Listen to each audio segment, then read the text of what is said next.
स्वागत है आपका न्यूज बुलेटिन में और मैं हूं आपके साथ सपना पांडे। बुलेटिन की शुरुआत से पहले एक नजर इस वक्त की हेडलाइंस पर। विदेश मंत्री डॉक्टर एस जयशंकर ने बोलीविया की विदेश मंत्री से की मुलाकात। हिमाचल सीएम सुखविंदर सिंह सुक्खू की निर्मला सीतारमण से मुलाकात। दिल्ली में छत्तीसगढ़ में कई नक्सलवादियों के मारे जाने पर बीजेपी सांसद दिनेश शर्मा ने कहा, आतंकवाद हो या नक्सलवाद हो या माफियाओं का माफिया राज हो। बीजापुर में नक्सली मुठभेड़ में प्राणों का बलिदान देने वाले बीजापुर के डीआरजी जवान राजू आयोम को दी श्रद्धांजलि। मुंबई में शिवराज सेना मनीष कायदे ने दिशा सालियाना मामले पर कहा, सत्य सामने आना चाहिए। खबर अलीगढ़ से है, जहां गांव गाजीपुर में देर रात एक हिस्ट्री शीटर व्यक्ति की अज्ञात बदमाशों ने गोली मारकर हत्या कर दी।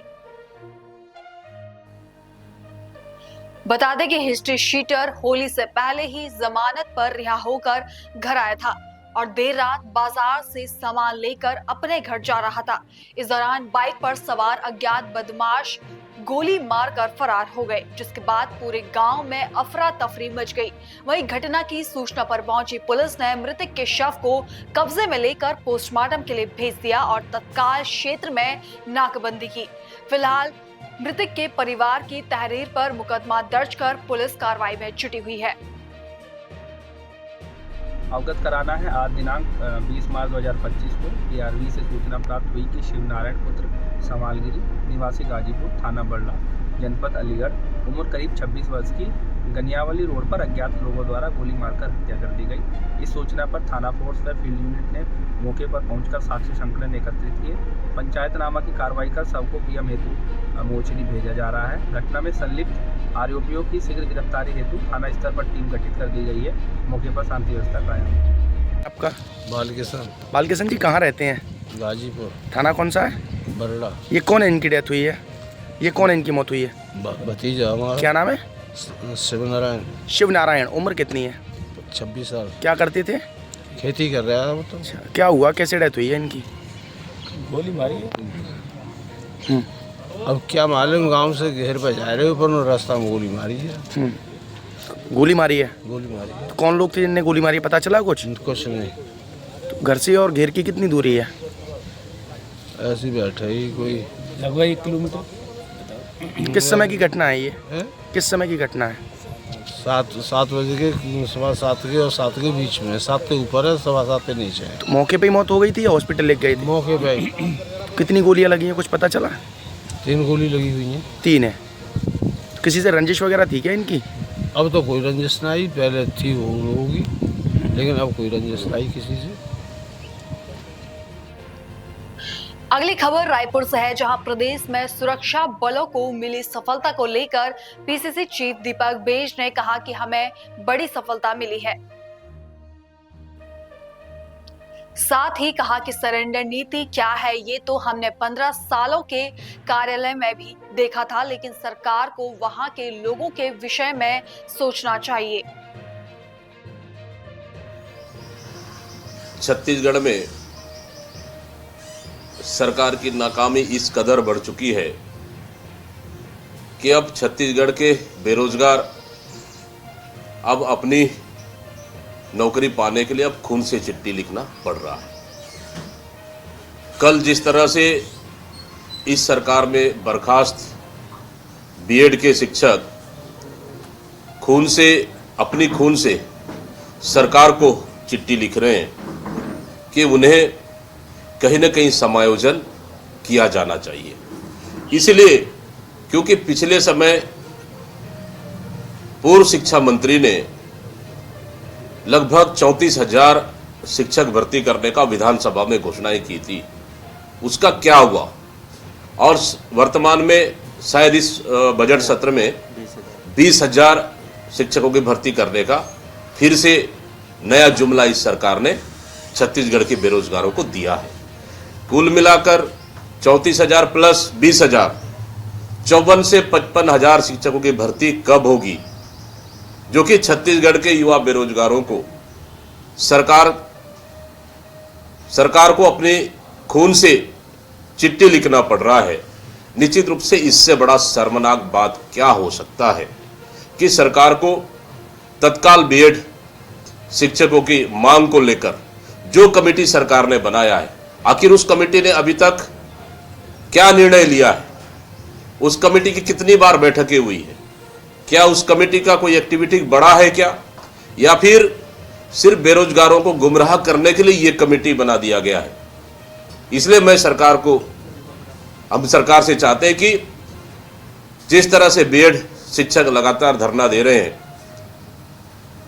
उनकी मांगों को तत्काल पूरा करते हुए समायोजन करना चाहिए और छत्तीसगढ़ के बेरोजगार युवकों के साथ सरकार को न्याय करना चाहिए। उसी तरह से आप देखेंगे कि जैसे ही नगरीय निकाय पंचायत चुनाव समाप्त हो चुकी है, पंचायत चुनाव समाप्त हो चुका है, शपथ ग्रहण भी नहीं हो पाया सरपंचों का, और पूरे प्रदेश के पंचायत सचिव हड़ताल पर चले गए हैं। क्यों? इसलिए कि ये सरकार ने मोदी गारंटी के नाम से उन्हें नियमित करने का वादा की थी और आज तक पूरा नहीं हो पाया है।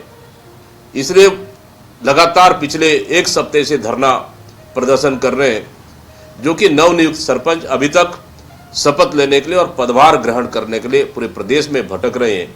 ये कहीं ना कहीं सरकार की ये पूरी तरह से नाकामी है।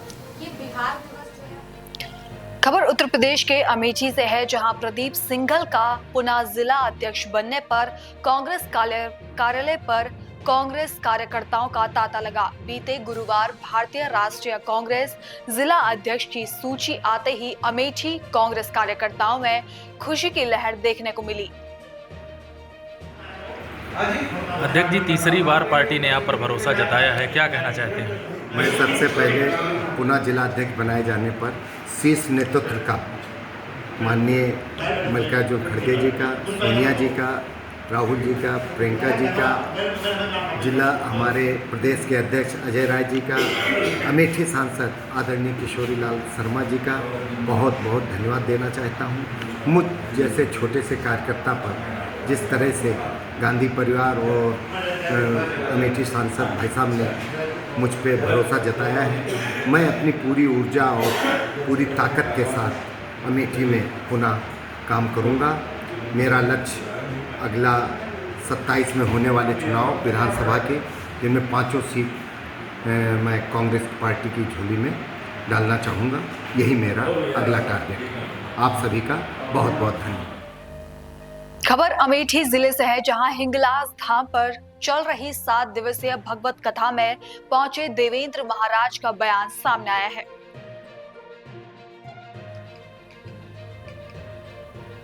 देवेंद्र महाराज ने कहा कि सनातन पर टिप्पणी करने वालों का मन गंदा है। जिसने कुंभ में गंगा जल को गंदा कहा, उसका मन ही गंदा हो सकता है। सनातन पर कठोराघात करने वाले कभी सफल नहीं हो सकते।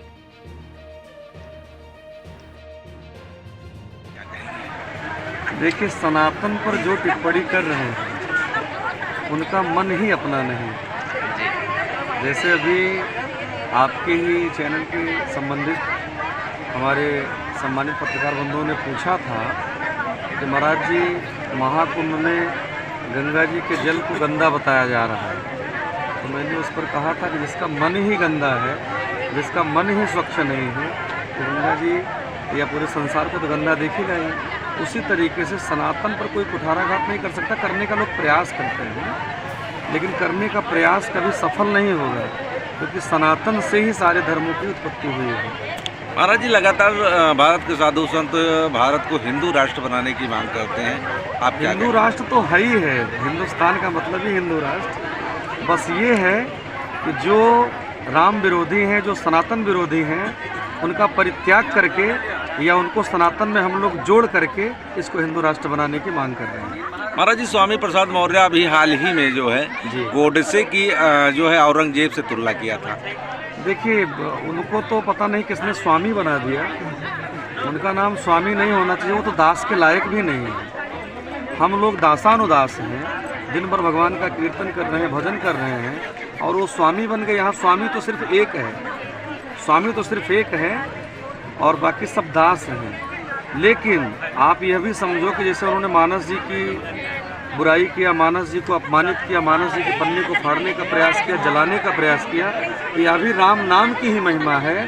क्योंकि गोस्वामी जी लिखते हैं कि भाएं कुभाएं अनख आलस हूँ, नाम जपत मंगल दिस दस हूँ। उन्होंने मानस जी को अपमानित करके अपने नाम को बढ़ा लिया। यह भी राम नाम की महिमा है, क्योंकि राम जी की महिमा उनके नाम से बड़ी है, जो कि राम जी स्वयं नहीं बता सकते। गोस्वामी जी इसको भी लिखते हैं कि कहाँ कहाँ लगे नाम बढ़ाई, राम न सके ही नाम गुण गाई। और बाकी जैसे औरंगजेब की बात आपने किया, तो सब विदेशी आक्रांता थे, वो सब लुटेरे हैं। हमारे राम जी की ही महिमा इतनी बड़ी, हम लोग उसी को गाने में सामर्थ्यवान नहीं, बाकी दूसरे की महिमा कौन गाएगा। महाराज जी, इस वक्त लगातार औरंगजेब की कब्र को लेकर के राजनीतिक गलियारों में सियासत चल रही है, क्या कहेंगे आप? ये सब जिनको राजनीति करना है वो सब करें, हम लोग बस केवल सर पे सीताराम फिकर फिर क्या करना, सभी गाओ। सर पे सीताराम फिकर फिर क्या करना, फिकर फिर क्या करना, फिकर फिर क्या करना। औरंगजेब भी अगर सीताराम बोल दे तो उसका भी कल्याण हो जाएगा, उसकी औलादें तो होगी, उसके खानदान तो होंगे। मैं तो कहता हूँ वो भी, तुम भी सीताराम के शरण में आ जाओ। खबरों का सिलसिला आगे भी जारी है, फिलहाल लेते हैं एक छोटा सा ब्रेक।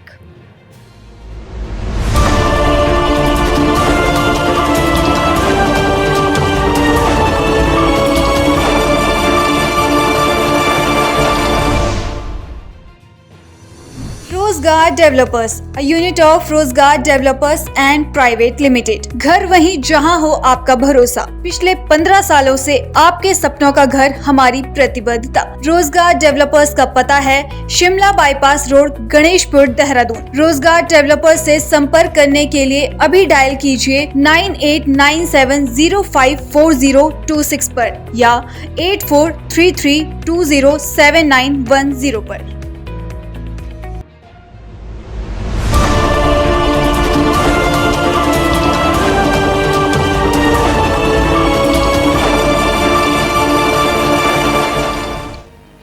ब्रेक के बाद आपका फिर से स्वागत है। अगली खबर ओडिशा के पुरी से है, जहां कर्नाटक के राज्यपाल थावरचंद गहलोत ने पुरी पहुंचकर जगन्नाथ जी के दर्शन किए। उन्होंने श्री मंदिर के अंदर चारों तरफ विराजित सभी देवी देवताओं के दर्शन कर आशीर्वाद प्राप्त किया। उत्तर प्रदेश के उप मुख्यमंत्री ब्रजेश पाठक ने भी पुरी पहुंचकर महाप्रभु श्री जगन्नाथ जी के दर्शन कर आशीर्वाद प्राप्त किया। भगवान का दर्शन किए, कैसा रहा दर्शन? भगवान जगन्नाथ का, बलराम जी का और माता जी के दर्शन करके पुण्य प्राप्त हुआ है। भगवान से प्रार्थना है कि देश में सुखी और समृद्धता बनाए रखें, विश्व शांति बनाने की कृपा करें। ठीक, धन्यवाद। सर, उड़ीसा के जो महाप्रभु का दर्शन करना, ये क्या प्लान था या कुछ ऐसा कुछ कार्य था? भगवान ने अचानक कार्यक्रम बनाने की प्रेरणा दी, हम आ गए। भगवान ने बुलाया तो आ गए। यहाँ भगवान बुलाता है वही आते हैं। मुझे भी भगवान ने। खबर गाजीपुर से है, जहां उचौरी गांव में कुछ बदमाशों ने 2 युवकों की गोली मारकर हत्या कर दी और मौके से फरार हो गए, जिसके बाद घटना से ग्रामीणों में रोष व्याप्त हुआ। घटना के पीछे आपसी रंजिश की आकांक्षा जताई जा रही है। फिलहाल सूचना पर भारी पुलिस फोर्स के साथ पुलिस अफसर मौजूद रहे और मामले की तफ्तीश में जुड़ गए।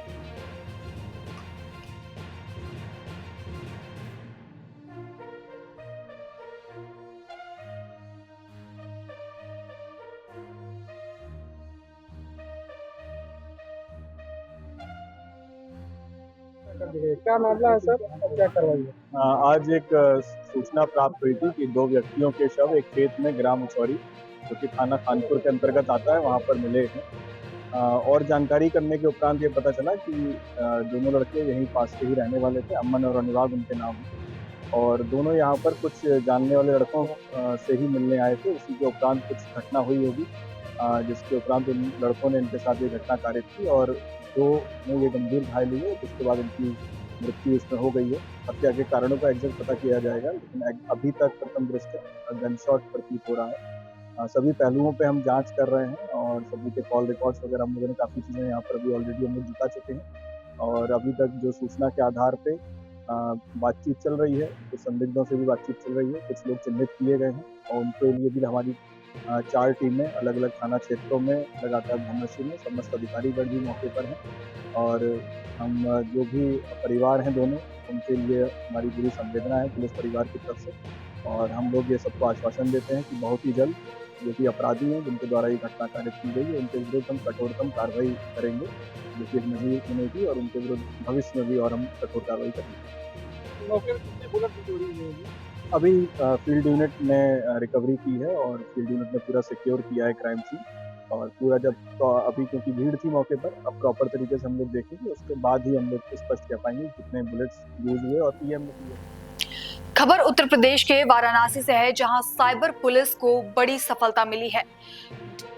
शिप के नाम पर फ्रॉड करने वाले गिरोह का पर्दाफाश किया और फर्जी एशियन पेंट के नाम पर आरोपी ने वेबसाइट बनाई थी। एशियन पेंट का डीलरशिप देने का लालच देकर लोगों को फ्रॉड करता था।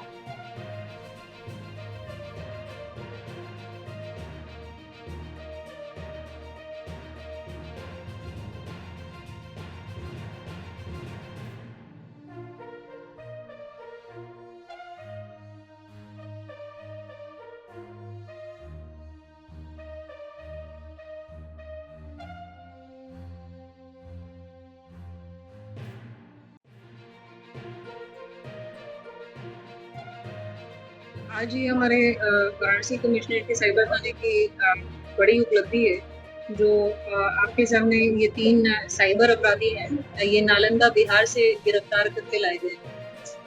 ये इनका अपराध करने का तरीका ऐसा था कि इन्होंने एक फर्जी एशियन पेंट्स की वेबसाइट क्रिएट की थी जिसमें वो कस्टमर्स को लालच देते थे कि हम आपको एक एशियन पेंट्स की डीलरशिप दिलवाएंगे और ये security money, deposit, registration fees और तमाम ऐसे फीस के नाम पर इन्होंने लाखों की कमाई की है। अभी हमने बस इनिशियल इसके एस्टिमेट स्टार्ट किए हैं, बट लगभग 12 लाख से अधिक तो ये कमा चुके हैं।